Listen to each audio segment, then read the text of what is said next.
This is James. This is Adam. No, it's fucking not that straight bullshit. And this is the Pub List. We are back. Week 2 in the NFL season just happened. We got douche of the weeks this week. We got, like I said, NFL review, preview, and we got, of course, the review of the Hell in a Cell pay-per-view that went down this past Sunday, and reviews, of course, of this Monday and Tuesday night Raw and SmackDown. So we got a lot to get into it. Let's delve right into the NFL. The NFL is awesome. Okay, that's my douche. That's your douche. Well, apparently that's your douche. Eventually. Partially. Yeah. So yeah. Go on. The NFL, like, it's kind of why, I mean, at least their reffing and their officiating is a douche. Because, like, number one, if even former players and former heads of officiating, like Blandito and a few other guys, are saying they completely got those calls in the Packers-Vikings game wrong. But the NFL said it's no, but the right. NFL's not going to say, oh, my refs are wrong. No, they've done it before. But they're not going to for this. Because this is to protect the quarterbacks. They're not going to back off of this.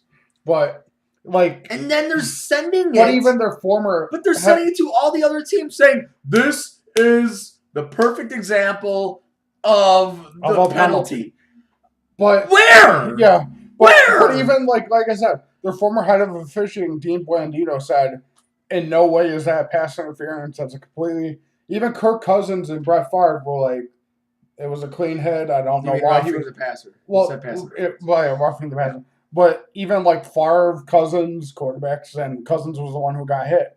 We're saying there was nothing wrong with that hit. Why it shouldn't have been a penalty. He was in mid-throw. It came out of his hands, and literally right when it came out of his hands, Clay Matthews tackled him. Not up high, not down low. He didn't lead with the head.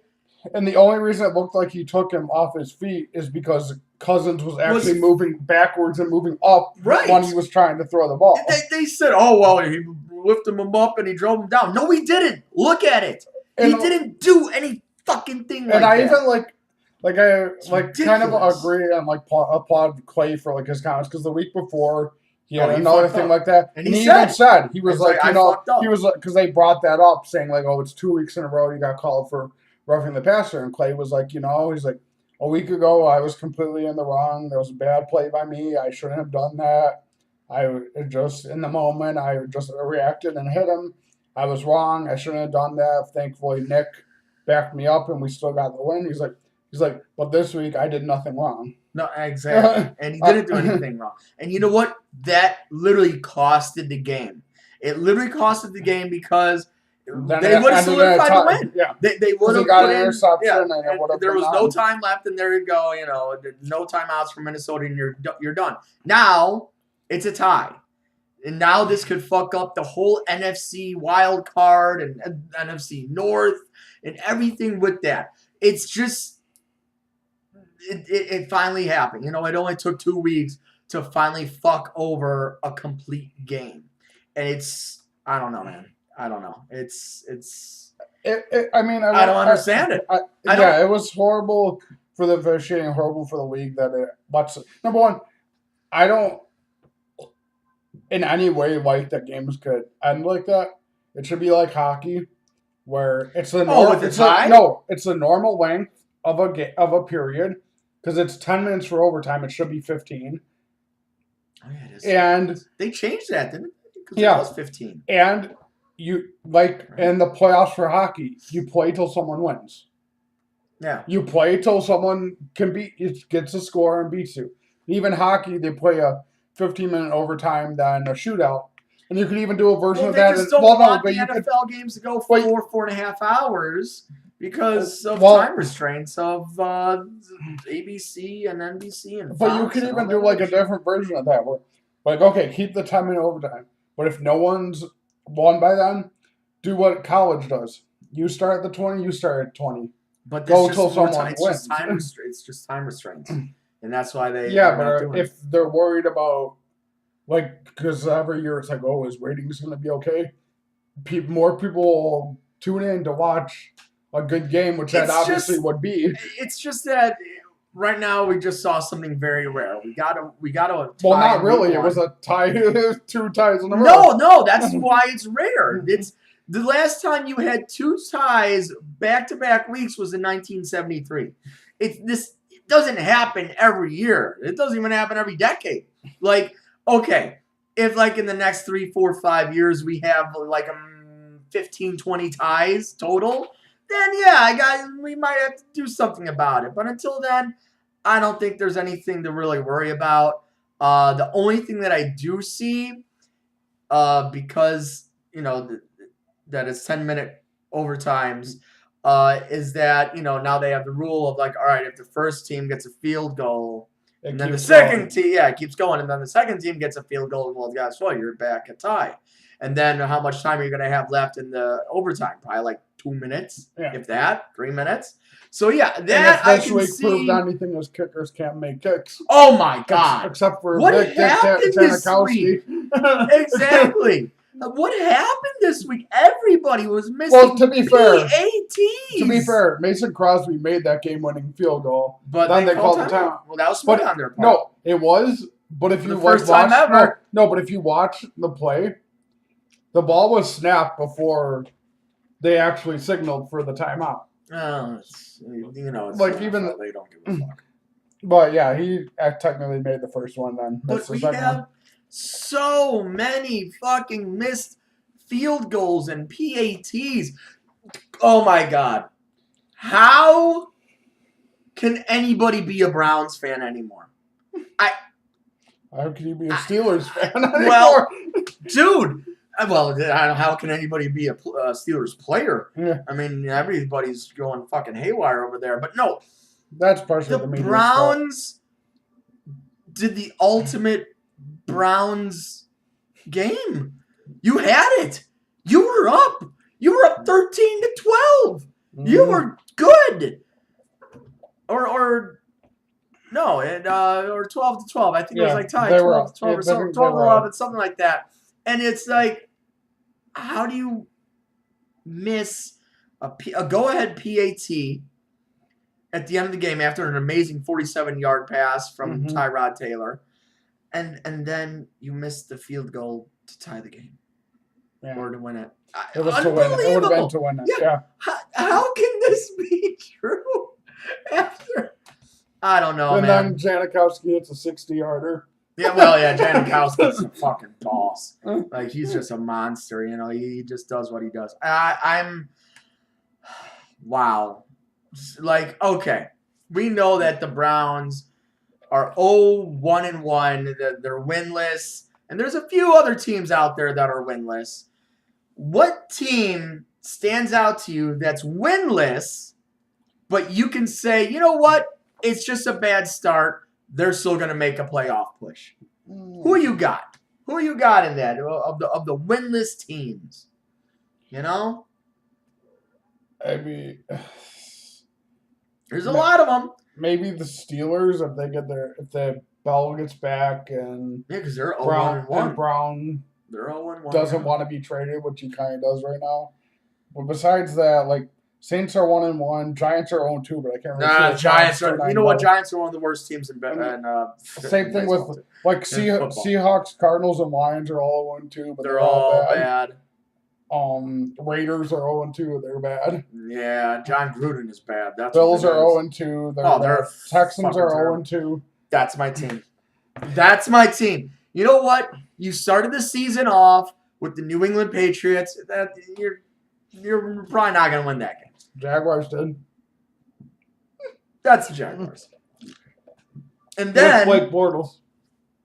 Everybody forgets how good actually Tennessee's defense really is. And when you go into Tennessee, they run into Tennessee? No, it was in Houston.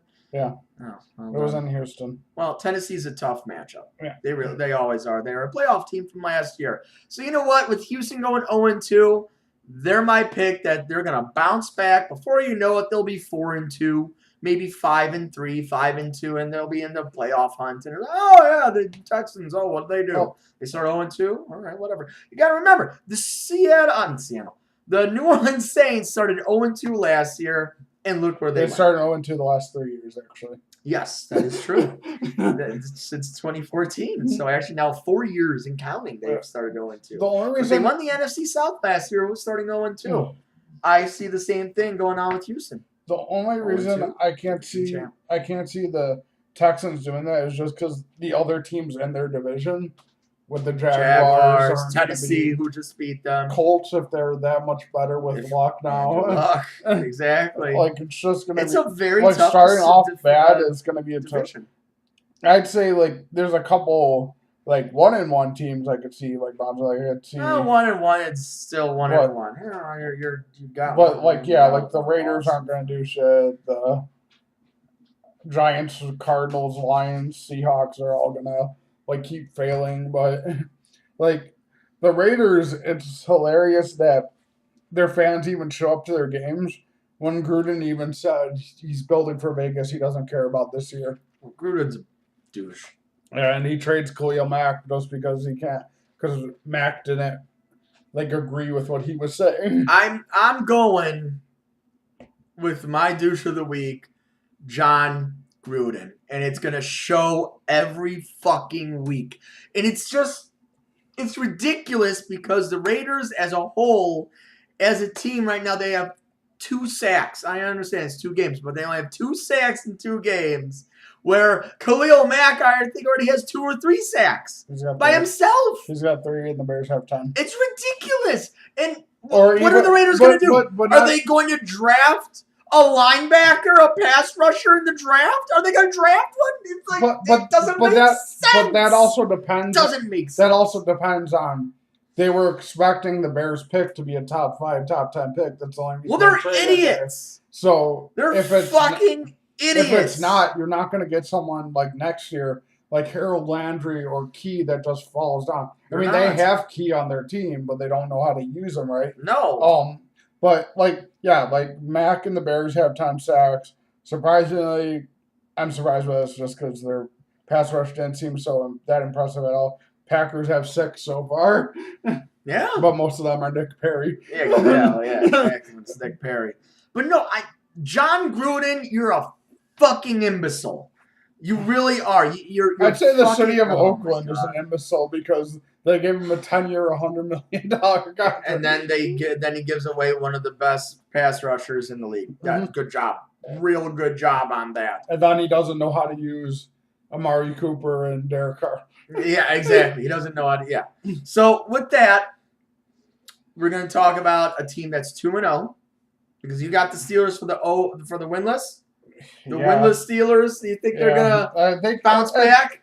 I mean, they seem like the most likely one. I got you. Because they always seem to find ways to get back. Yeah, and they're 0-1-1, and before you know it, they could be 2-1-1, 3-1-1, and all of a sudden leading the division again. Yeah. So we're gonna go with an undefeated team that you do not believe in. That you're like, how are they undefeated? Who are they? I know what the obvious one is. There's a few. I know the obvious one, but there's a few. I mean, yeah, there are, aren't they? Yeah.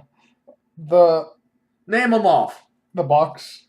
Yep. The Bucks. The Bengals. The Bengals. The Chiefs. The Broncos. Chiefs. Broncos. Dolphins. Jaguars. Jaguars. Rams. That's they might go. Of those teams, I could see. And Vikings and Packers because they're both undefeated. They're both undefeated. But of those teams, I'd say the most believable one, just because they're playing defensively and offensively, is the Buccaneers. Until they let Jameis play again, then it all falls apart. But I'd say the Bengals just because they always fuck shit up. They're like the Blues in hockey. Like even if you get in the playoffs, you could count on them to like lose or find some way to get out of it. There's like just no way I could really trust the Bengals. I mean, the Dolphins are the easy choice because Dolphins generally, especially with the Patriots in that division, aren't going to continue to be good. You know what? I'm actually going to go with. I'm going to go out on a huge limb on this one. I'm going. Actually, no. I'm going to look like an idiot. No, you know what? You already did when you picked the Cowboys. Clown. You already did when you picked the Cowboys. You're gonna look like a and you say Joe Flacco's good. What are you doing? And you already did when you picked the Cowboys and Flacco. Bengals. Good pick. I am picking the Denver Broncos because I don't believe in their offense. Their defense is great. Yeah. Their defense is amazing, but you know what? I don't believe in that offense. They faced what? A terrible Seattle team in the first game. Mm-hmm. And who did they just beat this time around? Oh, Raiders. Yeah, they just beat the Raiders. You know what? They're 2-0 because they've beaten 2 0-2 teams. So you know what? I'm not a believer in the Denver Broncos. Once you have them face a prolific offense like the Kansas City Chiefs, like the LA Chargers, guess what's going to happen? They're not going to be able. They're not going to be. She's crazy. They're not going to be able to keep up with those offenses. Yeah, and I think then they're going to get killed. Yeah, I could see that. Like, and the main reason I picked the Bengals there's no team in that division besides the Steelers. I'd really be confident that they'd make the playoffs, but it's just the Bengals have screwed up so much in the past. It's kind of hard to. They like to get to the playoffs, but screw up in the playoffs. But sometimes they screw up even trying to get to the. This is true. But that brings me to my other topic. You're the average Joe Flacco. Here we go. Here we go. The Joe Flacco MVP talk, which was incredibly average. I just love that you thought 3 touchdowns was a great game because for any other quarterback, that's that was good. That's okay. Most top quarterbacks 5, what Mahomes did, 5, 6 touchdowns. Right now, Joe Flacco has the 7th most passing yards in the league. He has 612. He is averaging over 300 now. He's at 306 average. Look at that. What do you got to say about that? All right. Again, yards, wins, or touchdowns. And he had 1 last week. Passing touchdowns. Ryan Fitzmagic is doing better than Joe Flacco. He is tied for 6th place for his passing touchdowns with 5. Now it is the beginning of the season, so everybody's very clumped together. So, he's tied with. But look at Fitzmagic and Mahomes are. Well, Mahomes might be the real deal. Mahomes might be the real deal. But. So is Fitzmagic. Well, no, because Jameis Winston's going to bring that back. No, because I think if he keeps playing like this, they're not going to bench him. You don't think so? No. Just, I thought it was so funny last week when you said, 3 touchdowns and 300 yards was an amazing game for him. That's an incredibly average game. Only has 2 sacks. Average game for a top tier quarterback. He is on pace to be average. Yeah, I know. 4,800 yards. Right? Did I do the math right? 16, 32, 4,800 yards. And who did he play the first week? The Bills. Yeah. The Bills. So, Who did he play this week? The Bengals on Thursday Night Football. He was tired. Lost. He was tired. He only lost by 9 points. Doesn't matter how much you lose by. A loss is a loss. Loss is a Unless loss. it's a tie. Now, with that said, let's look at the games that are going on this week. We have. Oh, man, we got a good game this Thursday. I can't even say that with a straight face. Who is it? It's the Jets at the Browns. Jets are going to kill them. I think so, too. I got Jets defense starting tomorrow. They're going to kill them. I think the Jets. I think Sam Darnold, Mr. Primetime. I'm already going to name him that. Mr. Primetime's going to come back again, after a bad So Deion's going to come out of retirement? Primetime Volume 2. So, Sam Darnold's going to go for 3 touchdowns, 320 yards. They're going to win 28-17.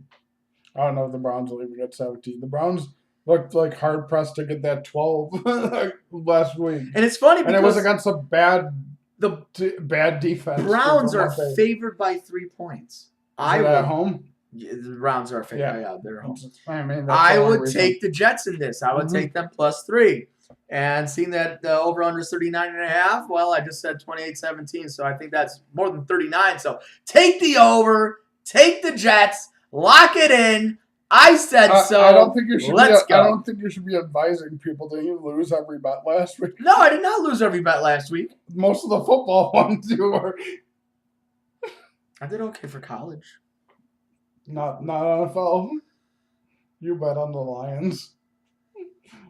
You bet on the Lions. I was right about the Colts, though. I was right about those Colts. Not most of the other teams. I said the fucking Colts. Not most of the other teams, though. Fuck them. You didn't bet on a tie for the Packers. Yeah, really.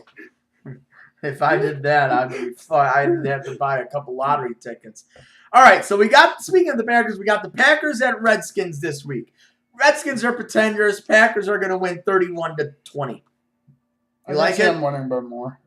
Because Aaron Jones is back. They got their starting running back. I think the Lions learning how to protect Rodgers when he's stationary. Redskins defense doesn't look that good. Even their offense, I think because besides like end of game situations, the Packers defense has actually looked very improved. Like they've looked better.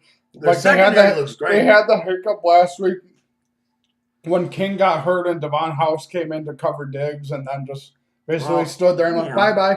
Yeah. Bye-bye. Bye-bye. My name is Chris Conti. And I just want to say goodbye.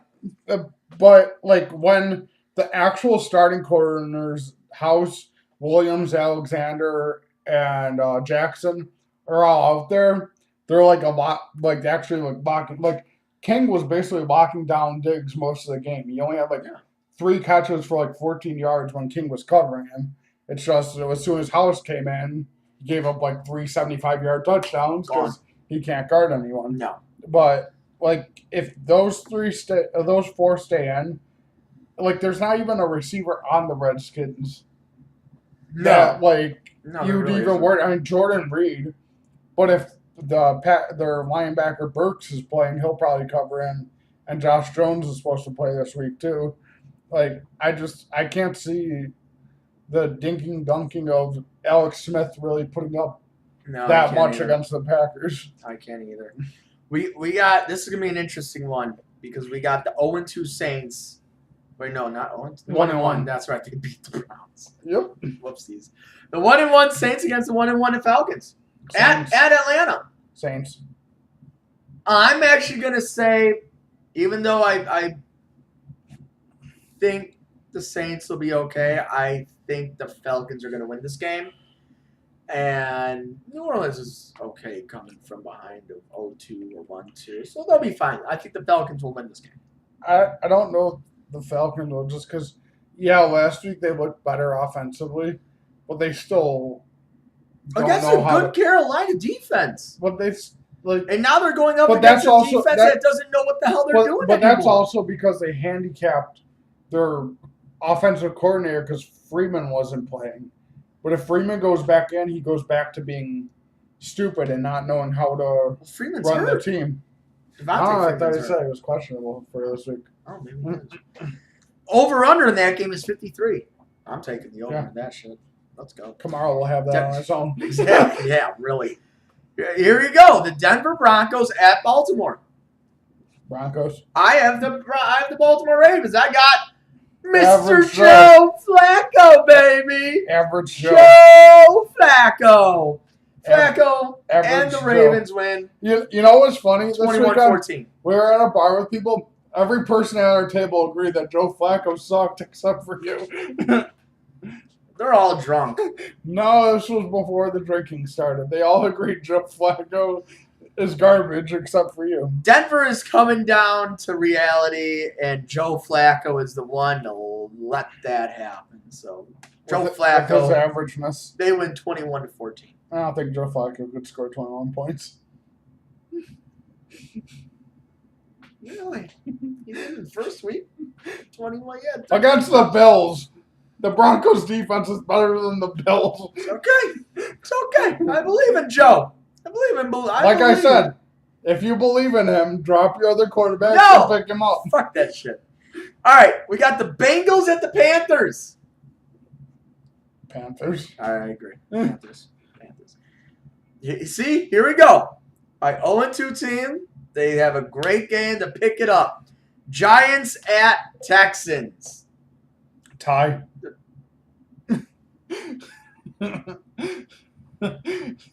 If this happens, Adam. Tie. If this happens. If this happens. 3 weeks in a row, we did a tie.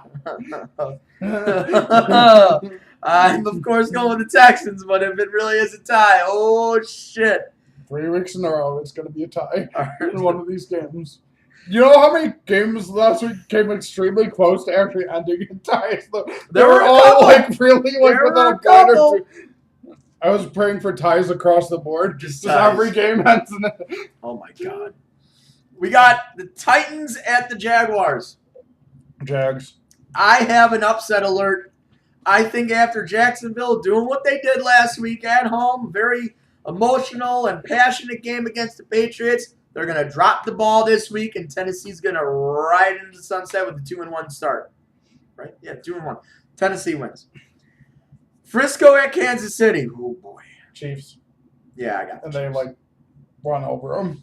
I don't think it's going to be. I don't think it's going to be like last week. I don't think we're going to have another 6-touchdown performance. They'll probably get 3. I don't think there's anyone on the Niners that could cover Tyreek Hill. Yeah, he's a monster. He is a monster. We got the Raiders at the Dolphins. I like the Dolphins just because the Raiders are so bad. That makes the Dolphins 3-0. Tie! Raiders, Dolphins, tie. I'm calling that one. Tie. Do you really think the Raiders have anything that could make them get a win? Derek Carr. He doesn't know how to use him. Gruden's running an offense like he still has. Who's their fucking quarterback from back? Brunel. He's running an offense like he has Mark Brunel. Oh my God. Or Rich Gannon? Yep. Jesus Christ. Okay. This is very interesting. Because the Vikings tied last week, right? It was against the Packers. There could be a lot of debate on who's the best team in the NFC. It could be the Vikings, it could be the Packers, or it could be somebody else. I don't know. Packers should be 2-0. Vikings should be 1-1. Right. The Vikings are 16.5-point favorites. That's like against who? College football spread. Against who? The Bills. Well, it's the Bills. It's still an NFL football team. Barely. But it's still. And you're going to give any NFL football team 16.5 points? I say you fucking play that. You fucking play for the Bills. You put that money on the Bills for the spread, not to win the game. The Vikings are going to win the game. Tie. What do the Vikings tie back-to-back weeks? They go 1-0-2. They should just relocate somewhere else, not in Minnesota. 1-0-2. 1-0-2. Undefeated. But yeah, play the Bills 16.5. That was huge. That's why I was kind of hoping the Browns would do 0-16. Just tie every single game. How about 0-1-15? Yep. How about that? All right. Colts at Eagles. Colts. I like that. I think the Colts too. You know what? So Wentz is actually playing. They're not going to be. You can't bet on the Eagles' offense to do anything. No, you can't. This is a tough one. Chargers and Rams because it's going to be in LA. Rams. But Chargers are going to put up points too. Yes. So with that over/under at 48, I would take the over. I'll take the over in that one. To win the game, I guess the Rams. I don't know, but I wouldn't be surprised if the Chargers somehow win this game. I'll be very happy either way because I got Goff and Keenan Allen going. So you're fine. So hopefully it's a shootout. And Bears at Cardinals. Bears. Cardinals are awful. Oh, yeah. Cardinals are awful. Lions are awful. Giants are awful. Bears are going to win this game. I wish the NFL was like the Premier Soccer League, where if a team is so bad, it just gets kicked out of the league. And like you just bring in a Canadian football team or an arena football team to replace them. Oh, yeah, that'll go real well. The Chicago Rush could go back good to the NFL. Replace the Browns. There you go. See, AFC North. Dallas at Seattle. Tie. You have 3 ties this week. Seattle. Yeah, I'm going to go with Seattle. I don't think eventually they got to get a win. And Dallas is right for the picking, good. Right? Hey, and plus, their defense. Well, never mind. Seahawks, I can't say anything. Well, and that's the thing again about the game was the Seahawks pass rush was actually doing good.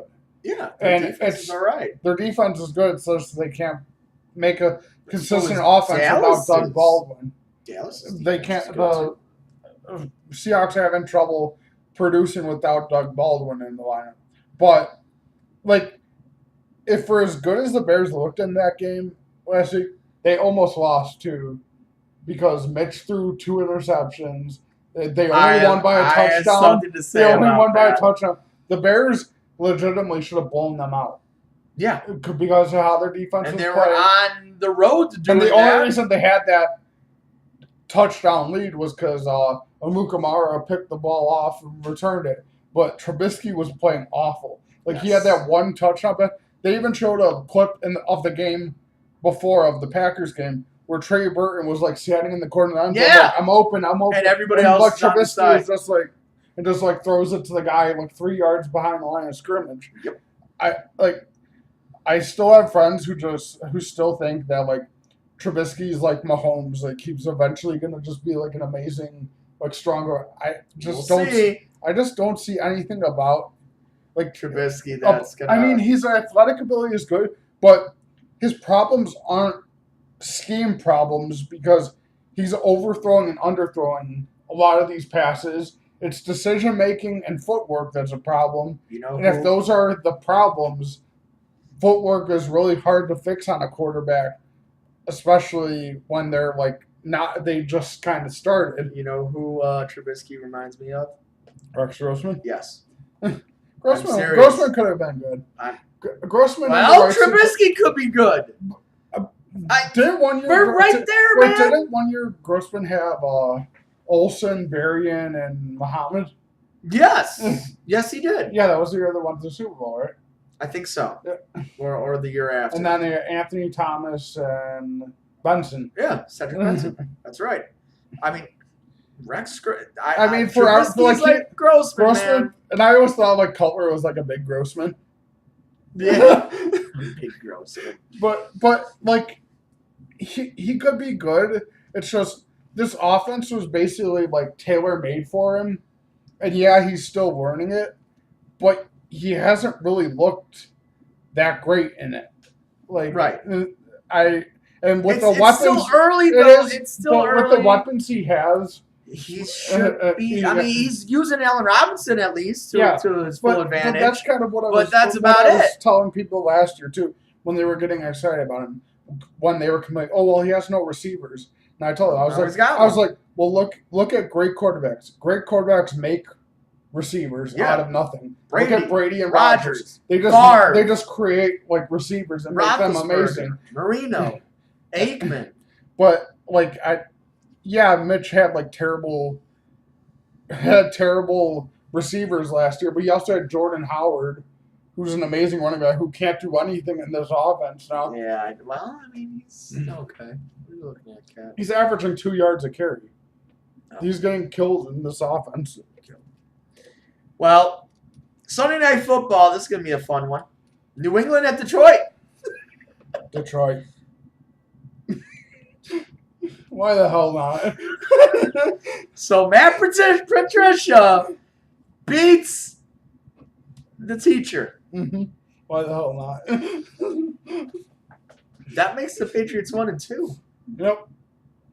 Okay. But you know what? That actually, once we're done with this, I have something else. I'm gonna go with the Patriots, of course. Yeah.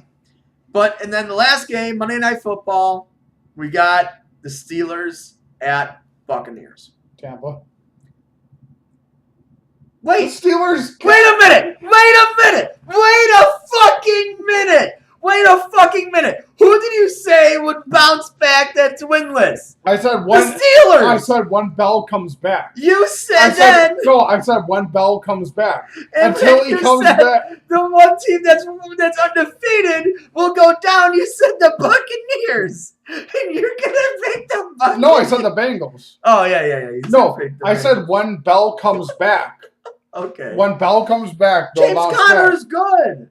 He's good, but there's as good as he's doing. There's a difference between James Conner good and what Bell normally does. Well, okay. When he comes back, they'll bounce back and do. I mean, their defense is still a problem without Shazier, but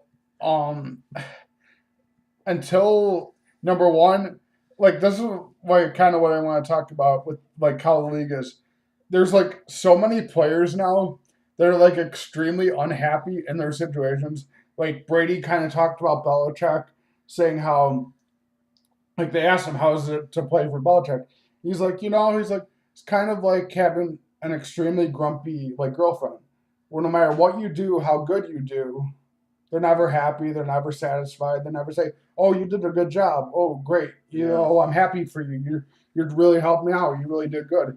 He's like, and that negativity can really drag down on you sometime. Yeah. And then you have Antonio Brown, who, because of a Pittsburgh media person, basically made the idiotic comment of saying, because Brown was saying again how Bell should be back.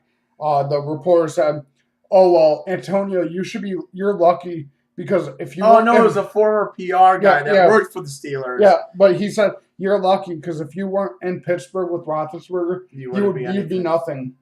And then Antonio Brown responded "Okay, let's find out. Trade me." Yeah. And he didn't mean it. He didn't mean not to get traded. He hasn't been showing up to practice. No, he did. He finally did show up. He showed up yesterday after not showing up Monday. But yeah, he's just all right, fine, let's find out.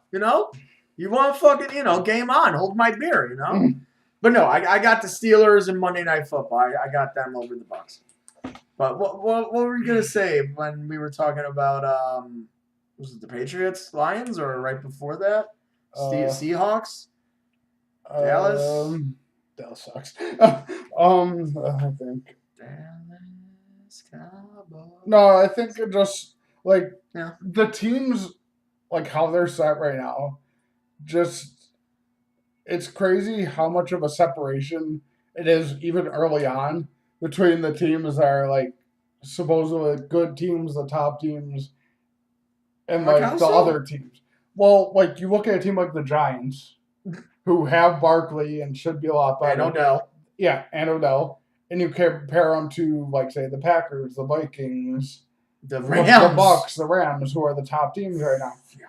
And it's not even close. Agreed. And just this is what I've always liked about NFL and NHL compared to NBA, that there's always parity. There's always new teams that randomly pop up. Tampa Bay came out of nowhere. I had them last place in the division. And yes, I understand it's only 2 weeks in, and I don't believe in the Bucks. Here they are, Fitzmagic, killing the Saints. Yeah. And killing. What did they face again? Fuck. What did they just face? Can't think of it. Didn't they just face the Saints? No, that was in week 1. The Saints just beat Browns.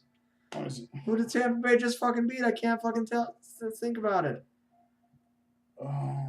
Was it the Jets faced the Dolphins? Hold on, I got it right here. What am I doing? Oh! They just beat the defending champions. They beat the Eagles. Oh, that's why I can't remember, because I had fucking money on the Eagles. You had money on a lot of teams that lost this week. Except the Colts. I had that. You bet on the Lions. And the Saints. You bet on the Lions. Yes, I did. You said 2 weeks ago. Don't flip-flop on me, goddammit. You said 2 weeks ago the Lions could be a playoff team. Yes, but I'm not dumb enough to put money on them. For one game against a fucking Niners team that's, up and coming and all over the place. But no, like you have your Buccaneers. You have I guess your Broncos and your Dolphins and your Bengals. Like those were unexpected. Like you wouldn't think, oh, they're 2-0 after 2 weeks. I wouldn't. I would think of those teams as 1-1 or 0-2. But like the thing with the Buccaneers, where I think like this could at least last a little longer if Fitzpatrick stays in, is their defense is actually starting to play a lot better now too. Well, I mean, they need Joe Mixon healthy too. Yeah, because if that's the not Bengals. healthy, you're fucked. Duh. But my God. But Hargraves and defense. McCoy are looking really good. Like their defense is picking Fitzpatrick's doing amazing. But they need to keep Jameis on the bench. Or try to trade him. Don't trade him. I look at this more as like a Nick Foles, Carson Wentz type of deal. But Jameis isn't as good as Carson Wentz. Yeah, no, I don't know. I'm still out on Carson Wentz yet. I'm not there yet with him. But I just think you can't fuck with this. Yeah. You can't, not yet. If they lose the next 2 games, yeah, put Jameis Winston in. But if they go 3-1, and definitely if they go 4-0, you're gonna fucking take him out and put Winston in. After you're gonna fuck up the mojo. Yeah. You can't do that. You can't. Yeah, and like just that's gonna be their downfall. It might be because they're probably gonna put Jameis Winston in, and then he's gonna lose 2-3 games in a row, or lose 3 out of 5 games, and then should have fucking put Fitzpatrick in. I don't know. Jameis reminds me of Cam Newton, where he's not as strong, doesn't have as big of an arm as Cam, not as big as him, but he's still got good athletic ability. He's got a good arm. Because those kind of quarterbacks, besides the suspensions, don't, unless you're built like Cam, that doesn't last. And that's why Cam is. That's why I think they might put Jameis in, because they know they've only got a finite amount of time with him, with Jameis, that they want to see what he is. That's why one of the reasons I also don't have too much faith in Mitch, because he runs a lot and he doesn't know how to slide. And he's been getting decked by people because he won't slide. In the game last week, Sheldon Richardson laid him up because he ran for 10 yards and wouldn't even start to go down. Exactly. But I got you. Cam Newton is MVP and former MVP, but no, I got Has Joe Flacco ever won MVP? No, but he has a Super Bowl ring, which so has Eli. Eli has 2. Nick Foles has 1. All right, let's go to baseball. Nick Foles has 1. He has the same amount of rings as Nick Foles. Let's go to baseball. Did Nick Foles win the MVP in the Super Bowl too? Sure, I think so. I don't even know. Fucking hell, man. All right, we got some baseball races going on. We got some baseball Are the Sox MVP. In them? We've got some MVP baseball races as we're looking into our phones right now. Look at us. All right. You said you wanted to go with who's going to win MVP and AL and NL. I think. Who you got? I know right now, just because, like you said, if the Cardinals would have kept it up, it would have probably been Carpenter. The Cardinals have started to fall off and kind of falter a little bit. Yeah. I think right now it's Javi Baez is to lose. He's got, for him, a higher batting average than 280. He's got, I think, around 30 home runs. He has the most RBIs in the league. As of right now, the Cardinals are still a wild card team. Yeah, but yours was more. They're gonna fuck Javi Baez over. They're gonna fuck him over. You know this. And they're going to give it to Carpenter. I don't think they will. because Cardinals still might fall off, and if they're out of the playoffs, they're not going to give it to someone. Well, no, I agree. But if the Cardinals make the playoffs, and I guarantee you they're going to fuck over Baez. And most of Baez's stats are better than Carpenter's. Yeah, but they're going to fuck him over.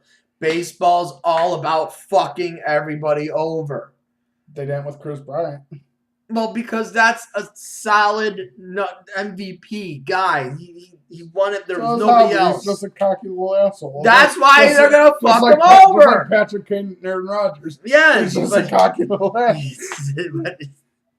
But yeah, this year, fuck him this year he's batting .295. Okay. Has, let me see, 33 home runs, 107 RBIs, and 21 stolen bases. Plus, he's playing Gold Glove, shortstop, second base, first base, third base, like wherever they wind him up. What's Carpenter? He's at 263. OBP is 380. He's got 35 homers. OPS is 917. He's got 35 homers, 77 ribbies. He's got a WAR of 4.6. Yeah, the Cardinals would have to get in, but be. Yeah, and Javi's a WAR is 6 right now. They'd have to get in as the first wild card threaten to knock the Cubs off the top of the NL Central. I just can't see, for as much as people say, the old school baseball people are like, oh, Javi's a little too much with how cocky he is when he hits homers and how crazy he gets.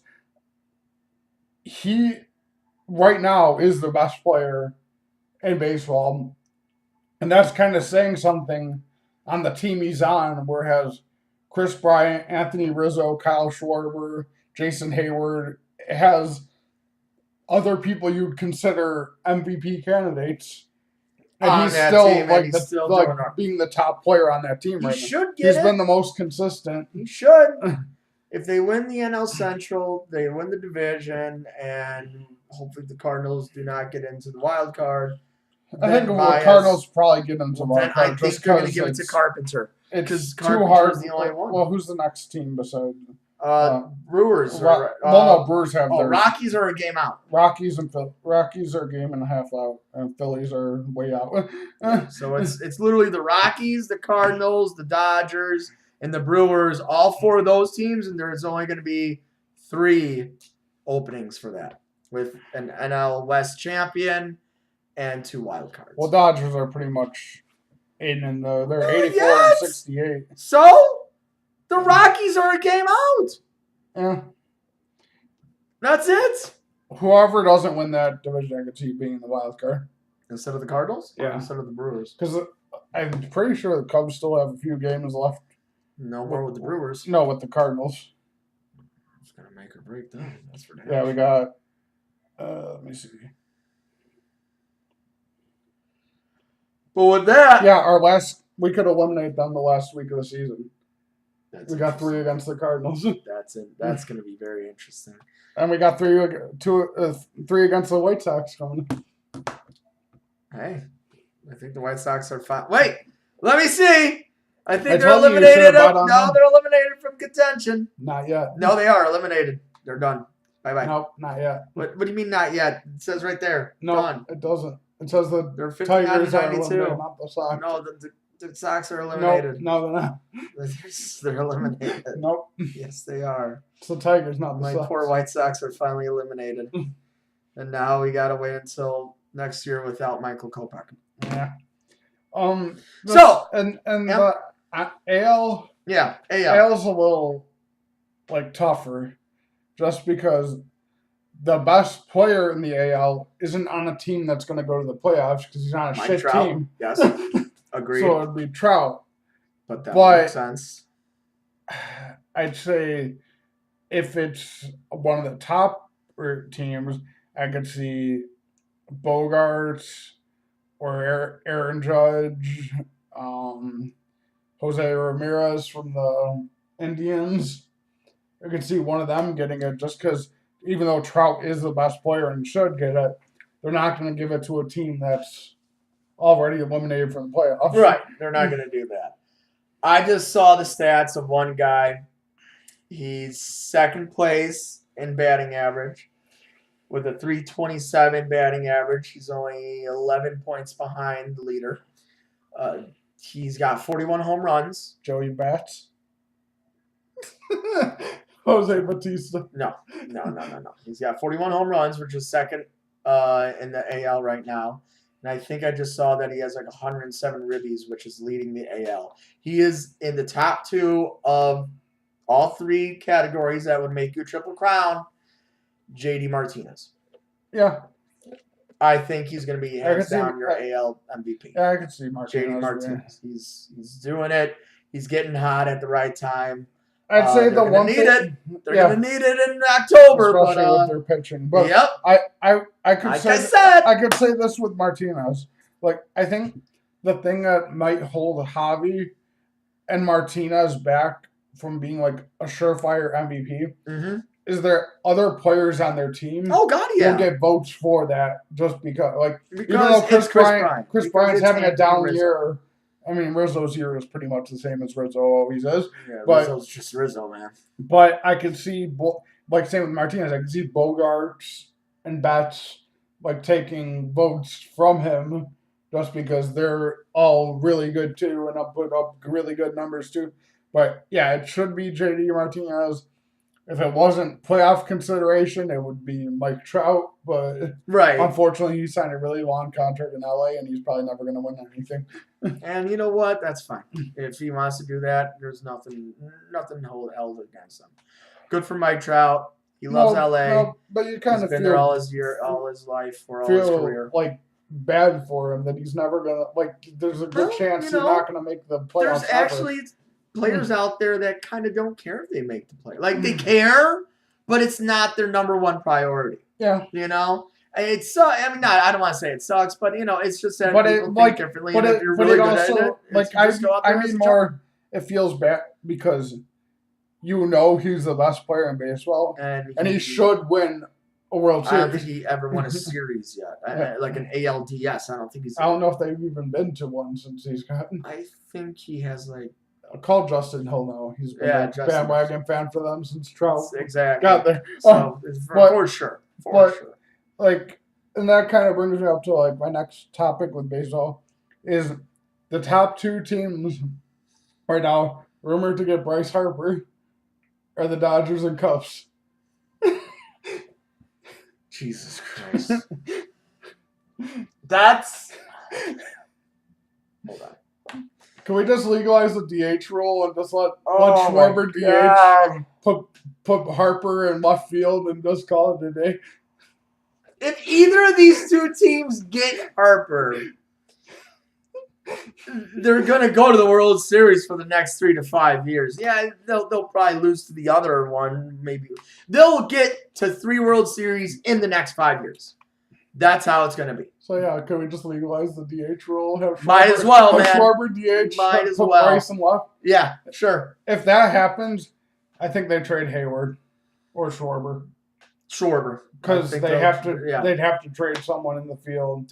Maybe Hap, but Hap's a utility guy. You trade Schwarber for some young pitching, some AAA. Trade him to the Sox for Lopez. No, or our pitcher that we gave you for Quintana, Cease. No, because Michael Kopech is out for a year and he's got Tommy John surgery, so we're gonna. But Schwarber's got 6 years of eligibility still. Yeah. No, he'll have your DH locked up for the next 6 years. Exactly. For the next 6 years at least. But no, that's just a scary thought of Bryce Harper going to either the Dodgers or the Cubs. That's. I think the one thing Yankees. He doesn't want to. Well, they said the Yankees are like far down. The Yankees have like. I know people always say like, "Oh, money's not a thing with the Yankees," but the Yankees have like a lot of money locked up in a lot of players. Giancarlo Stanton. And, all their pitchers make like top money. Aroldis Chapman's like $100 million almost. Who came back last night, I think, or tonight. Yeah, but like the thing I think that's gonna sway Bryce the most is the thing that I think could have swung Machado if he would have gotten traded here to resign, is the fact that Bryce is already extremely comfortable with a member of the team. He hangs out with other members of the Cubs too. Like he gets along with Rizzo, he gets along with Baez. I think just him being comfortable and kind of having a built-in person here will kind of lean him more towards signing with the Cubs. Yeah. I also think, like, I know a lot of it is like him trolling, but just all the Twitter stuff. He like after every game, he like whenever Chris Bryant hits a homer, one day back to back, and shows pictures of Wrigley Field. So obviously he doesn't mean the Nationals. No. Oh boy. So that would be good. You have Daniel Murphy and Javi, Bryce Harper, Chris Bryant, Anthony Rizzo, Jason Hayward, Addison Russell, Contreras. Jesus Christ. That's disgusting to think about. But then that's a reasonable line. We got at least a year to think about that. But what we don't have a year to think about, actually, for somebody out there, he doesn't want to wait a year. He wants out now. Yeah, we're going to go a tiny bit into the NBA because Jimmy Buckets wants out of Minnesota. He wants nothing to do with Tom Thibodeau. He wants to go to the Nets, the Knicks, the Clippers. He doesn't want to play with LeBron James. Jimmy Buckets is demanding shit, and he wants it now. How do you feel about that? I don't think it's as much Thibodeau as he really doesn't get along with Karl Anthony Towns. And Andrew Wiggins. He doesn't. No, Andrew Wiggins' brother was like, hallelujah, he wants out. Get that fucking idiot out of here. Well, we know how horrible brothers of players can be. Sometimes, but very true. Very true. I think Jimmy, when he went to Minnesota, playing for Thibodeau before, was expecting all of the players to kind of have like the same work ethic as he does and work as hard as he does in practice and do it. And when Anthony Towns and Wiggins didn't, he was just like, why the hell am I here if we're not going to try to win? If you're not going to try to improve and get better, what's the point of me even being here? Now the teams he suggested going to are all dumpster fires, so I don't know. Knicks and Clippers. So if he suggested the Rockets, I'd understand that. Yeah. Or the Spurs. But no, here's the reason why Jimmy Butler is, I think, wanting one of those three teams, and he does not want to play with LeBron James. He's saying that because he wants to be the clear-cut number one, and with that, he wants to be the veteran leadership in the clubhouse, so he could have all his little everyone around him. Exactly. Because in Minnesota, you got Karl Anthony Towns and Andrew Wiggins. Yeah, they might be a little bit laid back, but they're still looked upon as the number one, number two guys in Minnesota because of their talent. Butler's like, what the fuck? No, fuck that. I'm the older one. I've been to the playoffs. What would the Timberwolves need to get back to prove that the trade for Butler wasn't a failure? Because they gave up Levine, Markkanen, and Dunn for basically a season of Jimmy Butler. Yeah. No, you're right. You're right. That's exactly what they just did. Literally for one season. They got a first-round pick back from it, but it was like a backup center. Yeah, it wasn't some backup dude. No, you're right. They're going to need to get like first-round picks up the ass. They're going to need to get I don't know if you'll get that from the Nets because the Nets got nothing. The Nets finally got their picks back after trading them all away for the next 30 years. So the Knicks do that? Who's running the Knicks right now? Is it Phil Jackson? Yes. So, yep, that's who's gonna do it. Yes, it is. We have a buyer, and it's the New York Knicks. It's they're gonna give up like a 2019 first rounder, a 2020 the only first reason rounder. I don't believe the Clippers thing He wants to be in LA. I mean, yeah, he wants to be in LA. You know. But if he doesn't want to be like near LeBron, why would he go to the same city as him? You know why?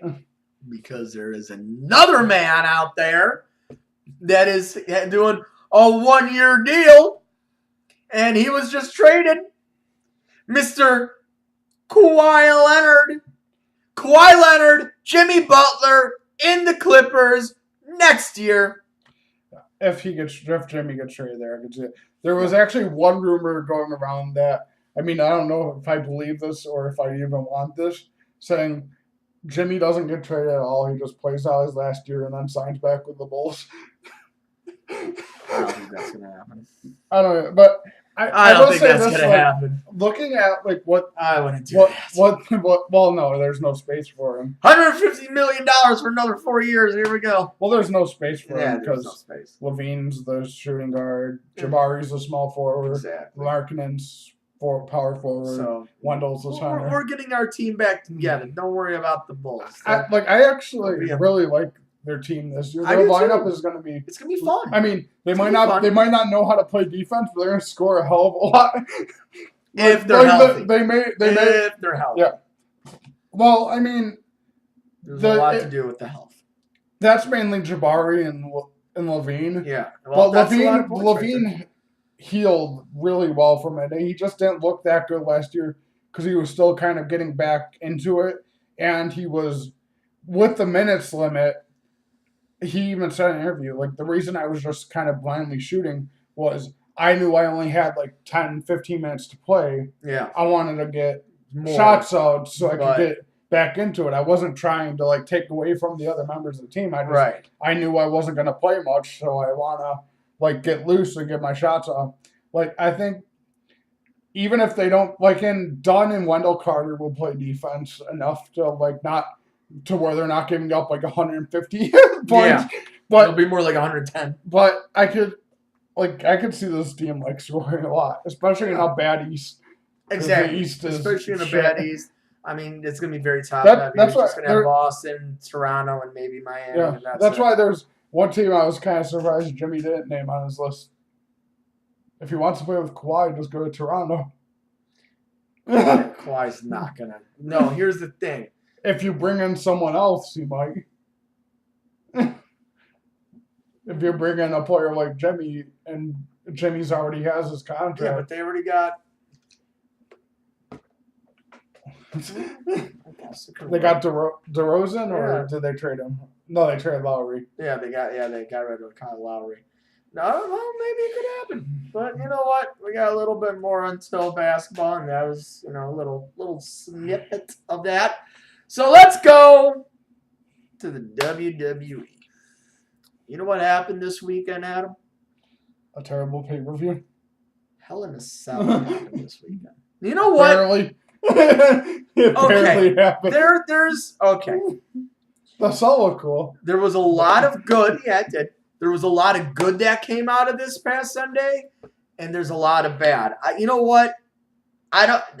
There were moments that were so awesome and so exciting and fun, and then there were moments that you just wanted to jump off your roof. I'm gonna go with the start of it, and I can't believe it. Jeff Hardy and Randy Orton. They did things, something more suicidal. Yes, but they did things that you never really. Well, there was one thing you never saw in any match, let alone a Hell in a Cell match. In TNA, he did that before, where he swung from the roof. That's not what I'm talking about. I'm talking about something that should when he put the screwdriver in his ear? Something that should be in a fucking horror movie. Dude, I never wanted to look away from a wrestling match in my entire fucking life until this past Sunday. I was at work, I had it on my phone, and I'm watching this, and I'm like, what the fuck is going on? I literally thought he was going to rip his ear off. Yeah. I literally thought the loop was going to break. I was like, this is disturbing. And I love it. And then fucking Randy Orton's face, dude. I love Randy Orton again. Yeah. I love him again. He is an amazing that's what he has to be. Yes, he cannot be a face. Like his character doesn't work as a face. Well, that brings me to like the next thing I really liked in that pay-per-view, the Becky and Charlotte match. Yes. Becky as a bad person is so much better than she is as a good person. It does like the promo she cut on SmackDown this week, where she basically told Charlotte, "Oh, you can put the belt on me. Yeah. Raise my hand now. Yeah. Raise my hand now." And then she tries to walk away. And she's like, "Okay, go, bitch." Exactly. It's like, yes, finally we're getting something good, something entertaining, and then other times we didn't. Like, I mean, the tag matches were okay. Ziggler, we knew the New Day was going to win. Drew McIntyre was. You said Rusev Day, wasn't it? Yeah, then Rusev Day turned on each other. Yeah, they finally did. But I could. They were good matches. The Ziggler McIntyre match was good. Was fucking phenomenal, like always. Was good. With the Miz Bryan match was kind of stupid, but it's because Brie can't really move in the ring. But exactly, and that's why they just had to tag Miz and Miz back in. And like, all right, back to Daniel Bryan and the Miz. But the Miz up 2-0, baby. That means that the Super Show Bryan's winning for the #1 contendership match. That's right. Oh my God, that's the #1 contendership match for the title. Then we get Bryan versus AJ or Bryan versus Joe. I want it to be Bryan versus Joe. I don't know, him versus AJ would be awesome too. No, yeah, but we can't get that so soon. He signed a contract. We can't get. I mean, we really don't know that. He's like, it's just kind of a. I know. It's like, did he? Did he not? What's going on? I don't fucking know. But no, That's why. Let me see if I go. I don't know, man. I don't know. Because maybe the Miz does win. Maybe the Miz beats him 3 straight times. I don't think for the #1 contender. Unless the only way that happens is if Bryan didn't resign, then like he's gone, because if he because then you have Daniel Bryan, who wins the Royal Rumble, like we said, and faces either the Miz or AJ Styles at WrestleMania. That's what it's really coming up to. I'm putting money on the Miz to win the #1 contendership match. Like, speaking of AJ, and Bryan, this actually my friend posted this. It says you could keep 2 stars, the rest get fired. AJ Styles, Finn Balor, Kevin Owens, Daniel Bryan, or Seth Rollins. I told him I would keep Seth and Owens just because Bryan, there's no guarantee he's actually resigned. There's rumors that he may have resigned, but you don't really know. Finn would be better served going back to Japan, because WWE, as long as Vince is in control, does not know how to use Finn Balor. Yeah, and AJ is kind of about to retire. Yeah, he's done most of what he can and could in WWE in an extremely short time. I think he's like, although the same could be said for Bryan. Bryan's already done as much as he's really going to do, because it's not like, I don't think they're really going to put the title back on him. But okay. So the rest of Hell in a Cell, we got another Ronda Rousey win, but at least it was a better match. Yeah, and even after the match, Ronda kind of like gave Alexa credit and was like, "This is a really good match." It was good because like Alexa really showed me something that she really is a true champion, and that it's good to know that I actually beat a true champion to become champion. Got it. All right, cool. What else? Well, there was no United States Championship match. There was no Intercontinental Championship match, but there was a Universal Championship match, and there was a WWE Championship match. Oh yeah, that's right. Yeah, we'll go to that one. No. Yeah, we'll save that for last. I guess we'll go to AJ's house and Samoa Joe. So this is the third. Okay, there were 3 matches that had sort of like questionable finishes. But this one, thank God Randy Orton was too big of a heel to be like, no, ref, you fucking count right now, 1, 2, 3, and we're fucking ending this match. All right, cool. 1, 2, 3, Randy Orton wins. But the Finn, I mean the AJ Samoa Joe one was for a purpose. The other one wasn't. The other two were just... No, it was for a purpose. The other two were just to fucking throw Brock Lesnar back into everything. No, it's going to be in the triple threat match. It's a triple threat match. It's a triple... Yeah, again, for nothing. Triple threat match. But, no, it's so like, you could... And it's to also... If AJ was going to keep the title, if you put a finish like that in there, it gets you another match. Well, yeah, of course. So, like, they thought... Well, why did they just let AJ Styles... Why did they just let Samoa Joe win this time? Are they going to wait until you're in fucking Australia? No, either Australia or Saudi Arabia he's supposed to win. Well, he's supposed to. Just like Shinsuke was supposed to, but they kind of killed that. Yeah, but they have more faith in Joe than they do in Shinsuke. Well, I hope so. I mean, I love AJ Styles as a champion, but you can't have the same fucking storyline you just had with Shinsuke Nakamura with, oh, there's a weird finish. Oh, another weird finish. Another weird finish. Shinsuke's wasn't really weird. Last man standing. Shinsuke's wasn't really weird finishes. It was just he kept low blowing people. Yeah. It wasn't really a weird finish. It was just he kept getting himself disqualified. But no, I loved, AJ Styles and Samoa Joe. They're great in the ring together, and it's going to be another amazing match. And besides Joe getting the belt, this was really the only way to continue the story. Because if AJ would have won clean... You got nothing else. Yeah, then you'd have to find someone else for the next two pay-per-views. Well, you just do a number one contendership match on SmackDown. Yeah, and with who? Rusev? Yeah. Why not? Or you do Samoa Joe, Daniel Bryan, and The Miz in a triple threat on SmackDown. I mean, they won't do that because Bryan and Miz are already facing each other for number one contendership. But then you could have done a storyline to bring that in. See, they all fucked it up. You fucked it up like always, WWE. Not really. It's okay. But no, whatever. Fine. You could have your fucking stupid finish and all that. Just don't do it again. Now it's a match of no disqualification and no count out, and there has to be a decisive winner. Like, here we go. This is it. Although, that's not really true, because that same finish could happen in a no disqualification match. Exactly. Unless you make it a last man standing match or an Iron Man match, then it doesn't really matter. Iron Man match. I like that idea. Do an Iron Man match. Then give them both the fall. You're good. Okay. No, actually, don't do an Iron Man match because it's going to be 2-2 or 3-3, and then it's going to be a tie. And then we're in the NFL all over again. Yeah, but then WWE, they actually let someone win. Well, they finish it. Oh, they let someone win, right? Like the main event? Okay. That's just because who's in the main event. They didn't want him to go under clean, or didn't want to weaken their monster. Agree. Yes, that's why they did it.